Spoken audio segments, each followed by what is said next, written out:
The next best predictor of lifetime success is conscientiousness. Well, so, and of the two aspects of conscientiousness, say orderliness and industriousness, the better predictor is industriousness. So the question is, well, what can you do about your industriousness? And the answer to that is, well, that's kind of rough too, because there's a strong genetic component. But you can work on micro habits with regards to your conscientiousness. And I think the best micro habits, this is partly to do with this future authoring program processes, I think the best thing you can do with regards to your conscientiousness is to set up some aims for yourself, goals that you actually value. And the future authoring program helps people do that. And basically, it does a situational analysis of, it helps you do a situational analysis of your life more than a psychological analysis, I would say. And so the questions are something like, well, all right, you're going to have to put some effort into your life. And you need to be motivated to do that. And so what are the potential sources of motivation? Well, you could think about them in the big five manner. You know, if you're extroverted, you want friends. If you're agreeable, you want an intimate relationship. If you're disagreeable, you want to win competitions. If you're open, you want to engage in creative activity. If you're high in neuroticism, you want security. Okay, so those are all sources of potential motivation that you could draw on, that you could tailor to your own, you know, your own personality.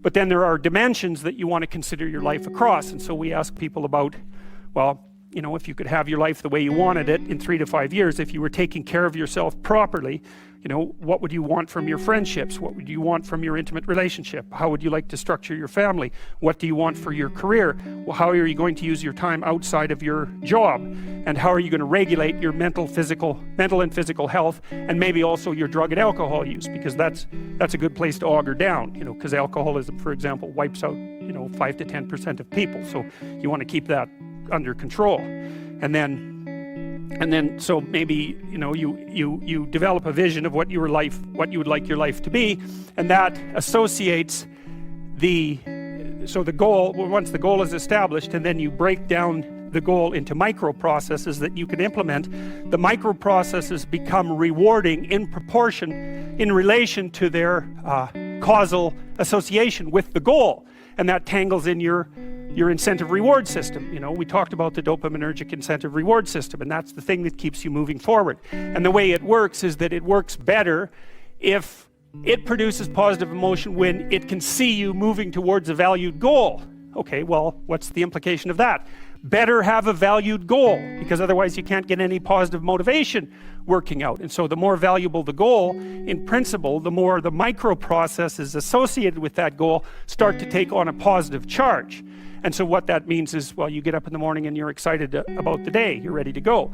And so as far as I can tell, what you do is you specify your long-term ideal. Maybe you also specify a place you want to stay the hell away from, so that you're terrified to fail as well as excited about succeeding, because that's also useful. You specify your goal. You do that in some sense as a unique individual. You want to specify goals that make you say, oh, if that could happen as a consequence of my efforts, it would clearly be worthwhile. Because the question always is, why do something? Because doing nothing is easy. You just sit there and you don't do anything. That's real easy. The question is, why would you ever do anything? And the answer to that has to be because you've determined by some means that it's worthwhile. And then the next question might be, well, where should you look for worthwhile things? And one would be, well, you could consult your own temperament. And the other would be, well, you kind of look at what it is that people accrue that's valuable across the lifespan. So you do a structural analysis of the subcomponents of human existence, and I already did that. You need a family, you need friends. Like, you don't need to have all these things, but you better have most of them. Family, friends, career, educational goals, plans for, you know, time outside of work, attention to your mental and physical health, etc. You know, that's what life is about. And if you don't have any of those things, well, then all you've got left is misery and suffering. So that's a bad deal for you. So once you set up that goal structure, let's say, and that's really in many ways that's what you should be doing at university. That's exactly what you should be doing, is trying to figure out who it is that you're trying to be, right? And you aim at that, and then you use everything you learn as a means of building that person that you want to be. And I really mean want to be. I don't mean should be, even those things are going to overlap. And it's important to distinguish between those, because that's partly, and this is back down to the micro routine analysis. So if I was saying, well, you're going to try to make yourself more industrious. Okay, number one, specify your damn goals, because how are you going to hit something if you don't know what it is? That isn't going to happen. And often people won't specify their goals too, because they don't like to specify conditions for failure. So if you keep yourself all vague and foggy, which is real easy, because that's just a matter of not doing as well, then you don't know when you fail. And people might say, well, I really don't want to know when I fail because that's painful. So I'll keep myself blind about when I fail. That's fine, except you'll fail all the time then. You just won't know it until you've failed so badly that you're done. And that can easily happen by the time you're 40. So I would recommend that you don't let that happen. So that's willful blindness, right? You could have known, but you chose not to. Okay, so once you get your goal structure set up, you think, okay, if I could have this life, looks like that might be worth living, despite the fact that it's going to be, you know, anxiety provoking and threatening, and there's going to be some suffering and loss involved and all of that. Obviously, the goal is to have a vision for your life such that, all things considered, that justifies your effort. Okay, so then what do? Well, then you turn down to the micro routines. It's like, okay, well, this is what I'm aiming for. How does that instantiate itself day to day, week to week, month to month? And that's where something like a schedule can be unbelievably useful. Google Calendar. It's like, make a damn schedule and stick to it. Okay, so what's the rule with the schedule? It's not a bloody prison. That's the first thing that people do wrong. They say, well, I don't like to follow a schedule.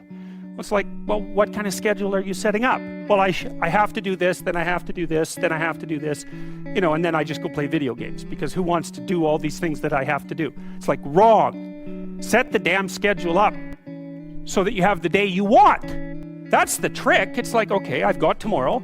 If I was going to set it up so it was the best possible day I could have, practically speaking, what would it look like? Well, then you schedule that. And obviously there's a bit of responsibility that's going to go along with that, because if you have any sense, one of the things that you're going to insist upon is that at the end of the day, you're not in worse shape than you were than at the beginning of the day, right? Because that's a stupid day. If you have a bunch of those in a row, you just dig yourself a hole and then you bury yourself in it. It's like, sorry, that's just not a good strategy. It's a bad strategy. So maybe 20% of your day has to be responsibility and obligation, or maybe it's more than that, depending on how far behind you are. But even that, you can ask yourself, okay, well, I've got these responsibilities. I have to schedule the damn things in. What's the right ratio of responsibility to reward? And you can ask yourself that, just like you'd negotiate with someone who is working for you. It's like, okay, you got to work tomorrow. Okay, so I want you to work tomorrow. And you might say, okay, well, what are you going to do for me that makes it likely that I'll work for you? Well, you could ask yourself that, you know. So maybe you do an hour of responsibility and then you play a video game for 15 minutes. I don't know, whatever turns your crank, man. But, you know, you have to negotiate with yourself and not tyrannize yourself. Like you're negotiating with someone that you care for, that you would like to be productive and have a good life. And that's how you make the schedule. It's like, and then you look at the day and you think, well, if I had that day, that'd be good. Great. You know, and you're useless and horrible, so you'll probably only hit it with about 70% accuracy, but that beats the hell out of 0, right? And if you hit it even with 50% accuracy, another rule is, well, aim for 51% the next week, or 50.5% for God's sake, or because you're going to hit that position where things start to loop back positively and spiral you upward. And so that's one way that you can work on your conscientiousness, is plan a life you'd like to have. And you do that partly by referring to social norms. That's more or less rescuing your father from the belly of the whale. But the other way you do that is by having a little conversation with yourself about, as if you don't really know who you are, because you know what you're like. You won't do what you're told. You won't do what you tell yourself to do. You must have noticed that. It's like you're a bad employee and a worse boss, and both of those work, you know, for you. You don't know what you want to do, and then when you tell yourself what to do, you don't do it anyways. You should fire yourself and find someone else to be.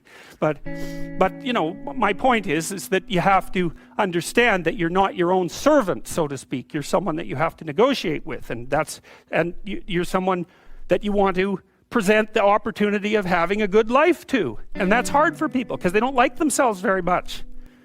So, you know, they're always like cracking the whip and then procrastinating, and cracking the whip and then procrastinating. And it's like, God, it's so boring. And such a pathetic way of spending your time. And you know what that's like, because you probably waste like 6 hours a day. And I think we did an economic calculation about that a while back, right? Your time's probably worth $50 an hour, something like that. I mean, you're not getting paid that now, but you're young, and so this is investment time, and what you do now is going to multiply its effects in the future. So let's say it's $50 an hour, which is perfectly reasonable. So if you waste 6 hours a day, and you are, then you're wasting about $2,000 a week, or about $100,000 a year. So like, go ahead, but that's what it's costing you every hour. And you need to know what your damn time is worth. So let's say it's not $50, it's 30, whatever. Maybe it's 100, it's somewhere in that range. One of the things you should be asking yourself is, when you spend an hour, was that, well, would have I paid someone $50 to have had that hour? And if the answer is no, it's like, well, maybe you should do something else with your time. And it depends on whether or not you think that your time's worthwhile. But the funny thing about not assuming that is, if you assume your time isn't worthwhile, what happens is you don't just sit around sort of randomly in a state of responsibilityless bliss. What you do is you suffer existentially. And so that seems like a stupid solution.